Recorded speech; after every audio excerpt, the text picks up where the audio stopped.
안녕하세요, 여러분. 오늘도 건강한 하루 보내고 계신가요? 혹시 이런 경험 있으셨나요? 가족들과 이야기할 때 자꾸 뭐라고요? 라고 되묻게 되거나 TV 볼륨을 점점 더 크게 틀어야 하는 상황 말입니다. 처음에는 오늘 좀 피곤해서 그런가 보다라고 생각하지만 이런 일이 반복되면서 가족들이 답답해하는 모습을 보게 되죠. 오늘은 우리가 미처 깨닫지 못하는 사이에 조용히 찾아오는 청력 변화에 대해 이야기해 보려고 합니다. 그리고 다시 선명한 소리의 세상으로 돌아가는 방법도 함께 알아보겠습니다. 이 영상이 도움이 되셨다면 구독 버튼과 좋아요 버튼을 눌러주시고 알림 설정까지 해주시면 건강한 정보를 가장 먼저 받아보실 수 있습니다. 여러분, 라디오를 들어보신 적 있으시죠? 예전에 라디오로 음악을 들을 때를 생각해 보세요. 주파수를 정확히 맞추면 선명한 음악이 들리지만 조금씩 틀어지면 잡음이 섞이기 시작하고 더 틀어지면 소리가 희미해지거나 아예 들리지 않게 됩니다. 우리 귀도 마찬가지입니다. 젊을 때는 마치 새로 산 라디오처럼 모든 주파수를 선명하게 받아들였지만 나이가 들면서 점점 특정 주파수의 신호가 약해지기 시작합니다. 특히 높은 음부터 먼저 들리지 않게 되는데 이것이 바로 노화에 따른 자연스러운 청력 변화입니다. 하지만 여기서 중요한 것은 라디오도 안테나를 조정하고 관리하면 다시 선명한 소리를 들을 수 있듯이 우리 귀도 적절한 관리와 도움을 받으면 훨씬 나은 청력을 되찾을 수 있다는 점입니다. 전 세계적으로 65세 이상 성인 중 약 3명 중에 1명이 청력 손실을 경험한다고 합니다. 하지만 이 중에서 보청기나 적절한 치료를 받는 분들은 20%도 되지 않습니다. 왜 그럴까요? 많은 분들이 나이 들면 당연한 거 아니야? 라고 생각하거나 보청기 끼면 늙어 보인다는 편견 때문에 치료를 미루는 경우가 많습니다. 하지만 청력 손실을 방치하면 단순히 소리가 잘 안 들리는 것에서 끝나지 않습니다. 청력 손실은 마치 도미노처럼 우리 삶의 여러 영역에 연쇄적인 영향을 미칩니다. 첫 번째로 사회적 고립이 시작됩니다. 소리가 잘 들리지 않으니 대화에 참여하기 어려워지고 자연스럽게 사람들과의 만남을 피하게 됩니다. 어차피 무슨 말인지 잘 모르겠으니 그냥 집에 있는 게 편하다고 생각하게 되는 거죠.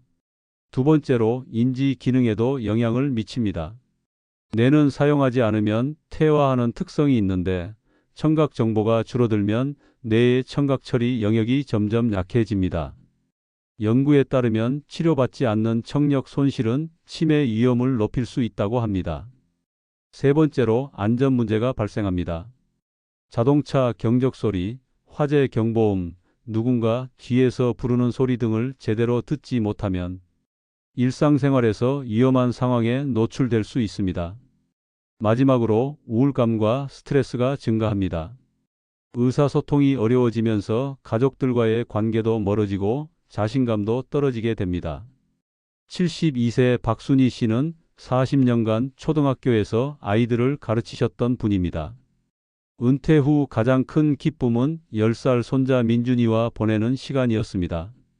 하지만 언젠가부터 민준이가 무슨 말을 하는지 잘 들리지 않기 시작했습니다. 처음에는 요즘 애들이 말을 너무 빨리 한다고 생각했지만 점점 상황이 심해졌습니다. 할머니, 오늘 학교에서 있었던 일 들어보실래요? 응? 뭐라고? 할머니, 제가 그린 그림 어때요? 뭐가 어떻다고? 이런 대화가 반복되면서 민준이의 표정이 점점 어두워졌습니다. 결정적인 순간은 민준이가 엄마에게 할머니는 왜 내 말을 안 들어주세요? 라고 말하는 것을 우연히 들었을 때였습니다. 박순희 씨는 그제서야 문제의 심각성을 깨달았습니다. 사랑하는 손자와의 소통이 막혀버린 것이 단순히 나이 때문만은 아니라는 것을 알게 된 거죠. 박순희 씨는 용기를 내어 이비인후과를 찾아갔습니다. 의사 선생님은 먼저 간단한 질문들을 했습니다. 언제부터 소리가 잘 안 들리시기 시작했나요? 어떤 상황에서 가장 불편함을 느끼시나요? 가족 중에 청력 문제를 겪으신 분이 있나요? 그 다음에는 귀 안을 직접 들여다보는 검사를 했습니다. 다행히 귀지가 많이 쌓여 있지는 않았지만 이것만으로도 청력에 영향을 줄 수 있다는 설명을 들었습니다. 본격적인 청력 검사는 조용한 방에서 헤드폰을 끼고 진행되었습니다. 여러 가지 높이와 크기의 소리를 들려주면서 들리는 대로 버튼을 누르는 방식이었습니다. 검사 결과 박순희 씨는 고주파 영역에서 청력 손실이 있다는 진단을 받았습니다. 의사 선생님은 이를 쉽게 설명해 주셨습니다. 라디오로 비유하면 높은 음역대의 주파수를 받는 안테나 부분이 약해진 상태입니다. 그래서 아이들의 높은 목소리나 여성의 목소리가 특히 잘 안 들리시는 거예요. 69세 이철호 씨는 공무원으로 일하다 은퇴한 후 부인과 함께 조용한 노후를 보내고 있었습니다. 하지만 최근 들어 부인과 갈등이 생기기 시작했습니다.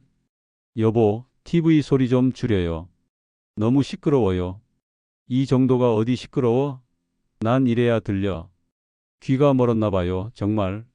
이런 대화가 매일 반복되었습니다. 이철호 씨는 TV 볼륨을 점점 더 크게 틀어야 했고 부인은 그런 남편이 답답하기만 했습니다. 문제는 TV만이 아니었습니다. 부인이 부엌에서 부르는 소리도 잘 들리지 않았고 전화 통화도 어려워졌습니다. 친구들과의 모임에서도 대화에 끼기 어려워서 점점 모임 참석을 꺼리게 되었습니다. 보청기 같은 거 써볼까?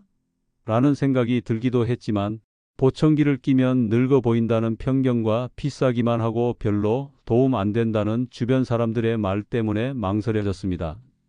많은 분들이 보청기에 대해 갖고 있는 편견들이 있습니다. 크고 눈에 띈다, 삐삐 소리가 난다, 효과가 별로 없다 같은 생각들이죠. 하지만 현재의 보청기는 과거와는 완전히 다릅니다. 먼저 크기 면에서 보면 요즘 보청기는 마치 무선 이어폰처럼 작고 세련되게 만들어집니다. 귀 안 깊숙이 들어가는 타입은 거의 보이지 않을 정도이고 귀 뒤에 거는 타입도 머리카락으로 충분히 가려집니다. 음질 면에서도 디지털 기술이 적용되어 자연스러운 소리를 들려줍니다. 주변 소음은 줄이고 필요한 소리는 증폭시키는 기능이 있어서 시끄러운 식당에서도 대화 상대방의 목소리를 선명하게 들을 수 있습니다. 또한 스마트폰과 연결되어 전화 통화나 음악 감상도 가능하고 심지어 번역 기능까지 있는 제품들도 나오고 있습니다. 청력 개선은 한 번에 이루어지는 것이 아니라 단계별로 접근해야 합니다. 1단계는 정확한 진단입니다. 청력 검사를 통해 어떤 주파수에서 얼마나 손실이 있는지 파악하는 것이 첫 번째입니다. 이때 단순히 소리가 작게 들리는 것인지 아니면 소리는 들리지만 말소리를 구분하기 어려운 것인지도 중요합니다. 2단계는 원인 파악입니다. 귀지 제거만으로도 청력이 개선되는 경우가 있고 중이염이나 다른 질환이 원인인 경우도 있습니다. 약물 부작용으로 인한 청력 손실도 가능하므로 복용 중인 약물에 대한 점검도 필요합니다. 3단계는 적절한 치료법 선택입니다. 약물 치료로 해결되는 경우도 있고 보청기가 필요한 경우도 있습니다. 심한 경우에는 인공아우 수술을 고려하기도 합니다. 4단계는 적응과 재활입니다. 보청기를 착용하게 된다면 처음에는 모든 소리가 다르게 들릴 수 있습니다. 이때 포기하지 말고 꾸준히 적응 훈련을 받는 것이 중요합니다. 박순희 씨는 의사 선생님의 권유에 따라 보청기 착용을 결정했습니다. 처음에는 모든 소리가 너무 크게 들려서 불편했습니다. 신문지 넘기는 소리, 발걸음 소리, 냉장고 돌아가는 소리까지 모든 것이 새롭게 들렸습니다. 이렇게 시끄러운 세상에서 살고 있었나? 라는 생각이 들 정도였습니다. 하지만 청각사 선생님은 이것이 정상입니다. 서서히 적응하시게 될 거예요 라고 격려해 주셨습니다. 첫 주에는 하루에 2시간씩만 착용했습니다. 조용한 집 안에서 가족과 대화할 때만 사용했죠. 두 번째 주부터는 4시간으로 늘렸고 세 번째 주부터는 외출할 때도 착용하기 시작했습니다. 한 달이 지나자 확실히 달라진 것을 느낄 수 있었습니다. 손자 민준이와 대화할 때 응? 뭐라고? 라고 되묻는 횟수가 줄어들었습니다. 2개월 후에는 민준이가 작은 목소리로 비밀 이야기를 해도 들을 수 있게 되었습니다. 6개월 후 민준이가 박순희 씨에게 이렇게 말했습니다. 할머니, 요즘 할머니가 제 말을 다 들어주셔서 정말 좋아요. 할머니랑 이야기하는 게 제일 재미있어요. 그 순간 박순희 씨는 보청기를 착용하기로 한 결정이 얼마나 옳았는지 깨달았습니다. 이철호 씨도 결국 청력 검사를 받았습니다. 부인의 성화도 있었지만 무엇보다 부부 관계가 계속 악화되는 것이 걱정되었기 때문입니다. 검사 결과 중등도 청력 손실 진단을 받았고 보청기 착용을 권유받았습니다. 하지만 여전히 망설여졌습니다. 정말 효과가 있을까? 사람들이 알아보지 않을까? 청각사 선생님은 이철호 씨의 걱정을 이해한다며 먼저 2주간 체험해 볼 것을 제안했습니다. 마음에 들지 않으면 언제든 반납할 수 있다고 했습니다. 처음 보청기를 착용했을 때 세상이 완전히 달라 보였습니다. 아니, 달리 들렸습니다. 부인의 목소리가 이렇게 맑고 따뜻했었나 싶을 정도였습니다. 하지만 적응 과정은 쉽지 않았습니다. 식당에서는 모든 소리가 섞여서 오히려 더 복잡하게 들렸고 바람 소리나 에어컨 소리 같은 배경 소음도 크게 들렸습니다. 청각사 선생님은 이것은 정상적인 과정입니다. 뇌가 다시 소리를 구분하는 법을 배우고 있는 거예요 라고 설명해 주셨습니다. 2주 후 이철호 씨는 보청기를 구매하기로 결정했습니다. 무엇보다 부인과의 대화가 훨씬 수월해졌기 때문입니다. 3개월 후 이철호 씨 부부는 오랜만에 친구들과 함께 식사 자리를 가졌습니다. 예전에는 대화에 끼지 못해 어색했지만 이제는 농담도 주고받고 웃음소리도 함께 할 수 있게 되었습니다. 부인은 여보가 다시 예전의 사교적인 모습으로 돌아온 것 같아 정말 기뻐요 라고 말했습니다. 보청기나 치료도 중요하지만 무엇보다 예방이 최선입니다. 일상에서 실천할 수 있는 청력 보호법들을 소개해 드리겠습니다. 첫째, 큰 소리에 노출되는 것을 피하세요. 콘서트장, 공사장, 지하철 같은 소음이 큰 환경에서는 귀마개를 사용하는 것이 좋습니다. 집에서 TV나 음악을 들을 때도 볼륨을 적당히 조절하세요. 둘째, 이어폰 사용을 줄이세요. 특히 큰 소리로 오랫동안 듣는 것은 청력에 해롭습니다. 60-60 규칙을 기억하세요. 최대 볼륨의 60%로 하루 60분을 넘지 않게 사용하는 것입니다. 셋째, 귀를 청결하게 관리하세요. 하지만 면봉으로 귀 안을 깊숙이 파는 것은 오히려 해롭습니다. 귀지는 자연스럽게 밖으로 나오도록 되어 있으니 귀 입구만 가볍게 닦아주세요. 넷째, 정기적인 청력 검사를 받으세요. 50세 이후부터는 2년마다 한 번씩 청력 검사를 받는 것이 좋습니다. 조기 발견이 치료의 열쇠입니다. 다섯째, 금연하세요. 흡연은 혈액순환을 방해해서 귀 안의 섬세한 세포들에 영향을 줄 수 있습니다. 여섯째, 운동을 규칙적으로 하세요. 유산소 운동은 귀로 가는 혈류를 개선해서 청력 건강에 도움이 됩니다. 일곱째, 스트레스를 관리하세요. 과도한 스트레스는 이명이나 돌발성 난청의 원인이 될 수 있습니다. 청력 건강 관리는 혼자서만 할 수 있는 것이 아닙니다. 가족들의 이해와 도움이 매우 중요합니다. 가족들이 할 수 있는 도움들을 소개해 드리겠습니다.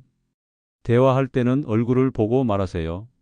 입모양을 보는 것만으로도 말을 이해하는 데 큰 도움이 됩니다. 뒤에서 갑자기 말을 걸거나 다른 방에서 소리치며 말하는 것은 피해 주세요. 중요한 이야기를 할 때는 배경소음을 줄여주세요.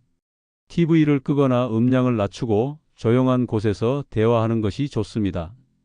말할 때는 또박또박 조금 천천히 말해주세요. 하지만 과도하게 크게 소리치거나 입을 과장되게 움직일 필요는 없습니다. 오히려 부자연스러워서 이해하기 어려울 수 있습니다. 중요한 내용은 반복해서 말하거나 다른 표현으로 바꿔서 말해주세요.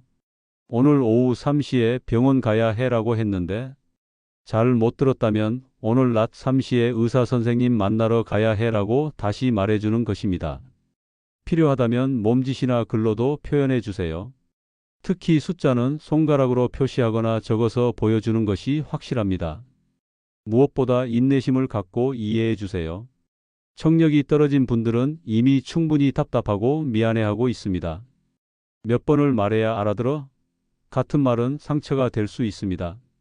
여러분의 청력 건강 상태를 스스로 점검해 볼 수 있는 간단한 리스트를 만들어 봤습니다. 다음 중 3개 이상에 해당한다면 전문의 상담을 받아보시기 바랍니다. TV나 라디오 볼륨을 점점 더 크게 틀어야 한다. 전화 통화할 때 소리를 잘 못 듣겠다. 여러 사람이 함께 있을 때 대화 따라가기 어렵다. 상대방이 말하는 것을 자주 다시 물어본다. 가족들이 소리가 너무 크다고 불평한다. 사람들이 웅얼거리며 말하는 것 같다. 고음의 소리가 잘 들리지 않는다. 귀에서 윙윙거리는 소리가 난다. 사람들과의 대화를 피하게 된다. 집중해서 들으려고 하면 쉽게 피곤해진다. 청력 기술은 계속 발전하고 있습니다. 인공지능이 적용된 보청기는 사용자의 듣는 환경을 학습해서 자동으로 최적의 설정을 찾아줍니다. 또한 스마트폰 앱을 통해 원격으로 조정할 수도 있습니다. 미래에는 더욱 작고 자연스러운 보청기가 나올 것이고 완전히 보이지 않는 작은 형태의 기기들도 개발되고 있습니다. 하지만 기술의 발전보다 더 중요한 것은 청력 손실에 대한 인식의 변화입니다. 안경을 쓰는 것이 자연스러운 것처럼 보청기를 착용하는 것도 건강을 지키는 당연한 선택이라는 인식이 확산되고 있습니다. 오늘부터 실천할 수 있는 간단한 가이드를 제공해 드리겠습니다. 가족들과 청력에 대해 솔직하게 대화해 보세요. 혹시 불편함을 느끼고 있다면 숨기지 말고 이야기해 보세요. TV 볼륨이 평소보다 크게 설정되어 있는지 확인해 보세요. 가족들에게 물어보는 것도 좋은 방법입니다. 50세 이상이시라면 청력 검사를 예약해 보세요. 대부분의 이비인후과에서 간단하게 받을 수 있습니다. 큰 소리에 노출되는 것을 피하고 이어폰 사용을 줄이며 규칙적인 운동을 통해 혈액순환을 개선하세요. 오늘 박순희 씨와 이철호 씨의 이야기를 통해 보셨듯이 청력 손실은 단순히 소리가 잘 안 들리는 문제가 아닙니다. 가족과의 소통, 사회적 관계, 나아가 삶의 질 전체에 영향을 미치는 중요한 건강 문제입니다. 하지만 다행히도 현재는 효과적인 해결책들이 많이 있습니다. 정확한 진단과 적절한 치료를 받으면 충분히 개선될 수 있습니다. 가장 중요한 것은 나이 들면 당연한 것이라고 포기하지 않는 것입니다.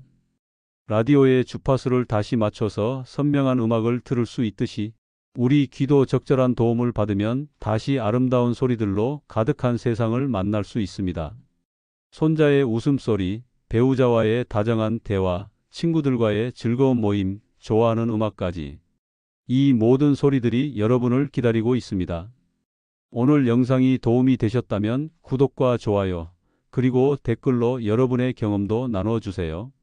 건강한 청력으로 더욱 풍성한 삶을 누리시길 바랍니다. 다음 영상에서는 더 유익한 건강 정보로 찾아뵙겠습니다. 감사합니다.